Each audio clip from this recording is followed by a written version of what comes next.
काट्नु त भएन होला, तर अपराध लागेर किरा परेर मर्नुहुन्छ तपाईहरु। किरा परेर हैन डङ डङ्की गनाएर यस्ता फटाहा कांग्रेस एमाले भोट दिने पार्टी अघि तपाईहरु कुनै पनि समुदाय खसारे हैन कांग्रेस र एमालेमा भोट दिने हाम्रा दाजुभाइहरु होला। धिक्कार छ कांग्रेस र एमालेमा भोट दिने नेपाली जनताहरु। तपाईहरुले अपराध लाग्छ। अब यो मिशन 84 मा पनि कांग्रेस एमालेले भोट दिनुभयो भने तपाईहरुलाई पाप त लाग्छ नै, अपराध त लाग्छ नै, त्यो पनि 7 पुस्तासम्म। फेरि पनि कांग्रेस र एमालेले भोट दिनुभयो भने किन कांग्रेस र एमालेले भोट दिनु हुँदैन भनेर त्यो बुढोले नभन्नुहोस्।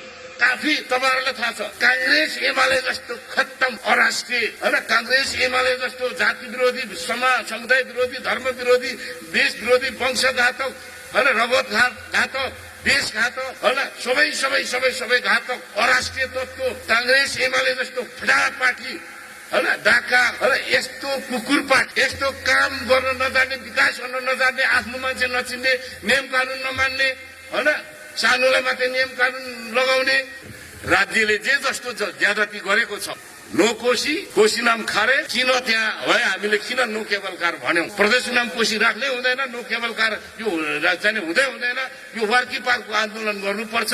अहिले हामीले वर्की पार जाने गरिहाल्नुपर्छ भन्ने म मान्छे हुँ। तीनटा सरकार, तीनटा राज्यको विरुद्ध हामी कुदिराखेका छौं, लडिराखेका छौं। कांग्रेस र एमाले जस्तो फटा पार्टी हैन, यो फटाको व्याख्या साथी सरकार लाग्छ। 35 वर्षसम्म अन्तरिम सरकार 2047 सालमा पनि कांग्रेस एमालेको सरकार थियो हैन। 35 वर्षमा एउटा ढुङ्गा सम्बन्धले पल्टाउन नसक्ने, राम्रो ठाउँमा लगेर खाल्डो पुर्न नसक्ने यस्ता ढाका पार्टीलाई फेरि पनि नेपाली जनताले भोट दिनुभयो भने साथीभाइ, दाजुभाइ, दिदीबहिनीहरू, इष्टम बाहुन चाहिँ मित्रहरू, क्षेत्रीय मित्रहरूले पनि दिनु भएन। दलितहरूले त झन् दिनै हुँदैन।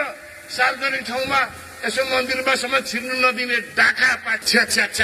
म त थरा रिसले काप्छु, कन्सर्ट तातिहाल्छ।